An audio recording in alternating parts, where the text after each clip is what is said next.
تعالوا اقول لكم ازاي تعملوا احلى طبقين مكرونه، مكرونه صحيه ومكرونه كمان بالعاديه بس بصوص البيستو.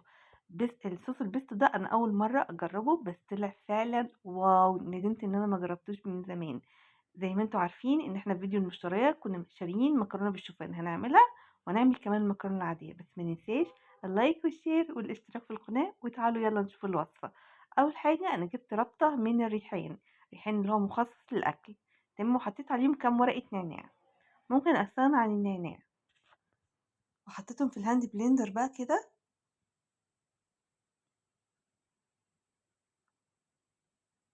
وكمان هحط عليهم كام فص توم.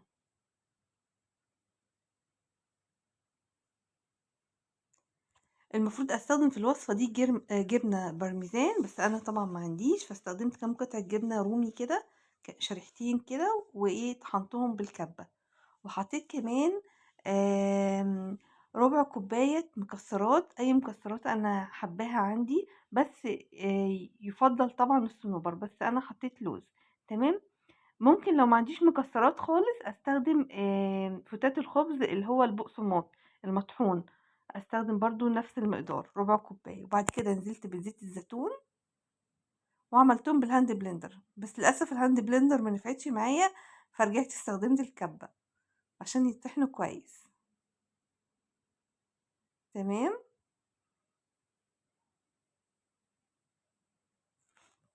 اللي ما عملش لايك بقى يا جماعة ينزل يعمل لنا لايك دلوقتي.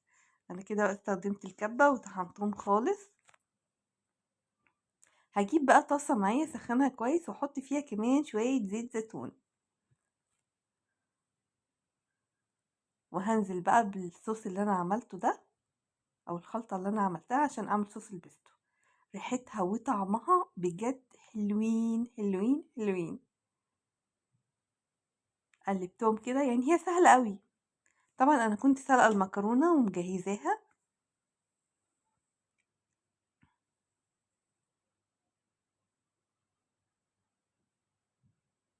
غيروا بقى في وصفاتكم يا جماعة وجربوا وصفات جديدة.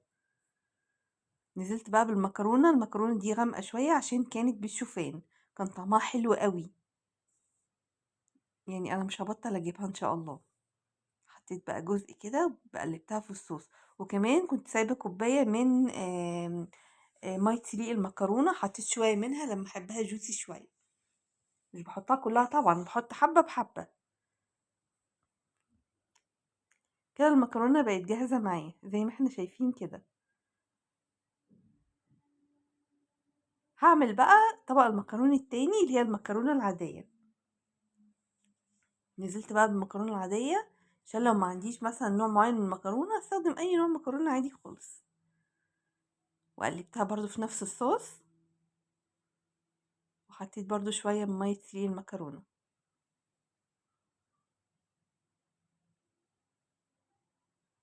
بجد بجد هتدمنوها، حلوة قوي.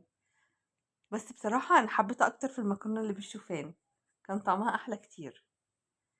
بس طبعا هو الطبيعي ان احنا نستخدمها في المكرونة العادية مش المكرونة اللي بالشوفان.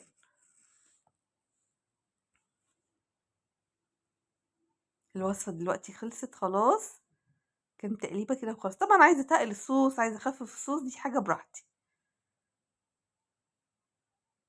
هبتدي بقى اغرفهم في طبقين اهو. ريحتها بجد كانت تحفة. ادي المكرونة العادية ودي المكرونة اللي بالشوفان. طبعا اللون الاخضر مش باين قوي فيها. جربوها وقولوا لي رأيكم ايه. متنساش اللايك والشير والاشتراك في القناة، وانتظروني ان شاء الله، هقدم لكم حاجات حلوة قوي، فيديوهات جميلة قوي الفترة الجاية. سلام.